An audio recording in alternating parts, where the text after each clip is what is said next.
Антикоррупционный форум – это хорошая площадка для того, чтобы бизнес мог встретиться напрямую с представителями государственной власти и обсудить проблемы борьбы с коррупцией.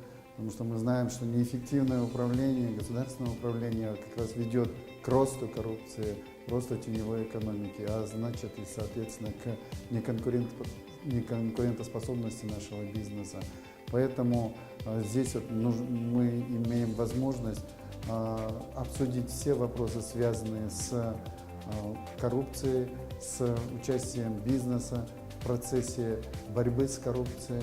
Такие проблемы, как дерегулирование экономики, борьба с теневой экономикой, конкурентоспособностью, таможенная, налоговая политика, все эти вопросы будут рассмотрены на этом форуме. Мы приглашаем все бизнес-ассоциации. 11 ноября в 10 часов в Хаяте будет проводиться этот антикоррупционный форум. Спасибо.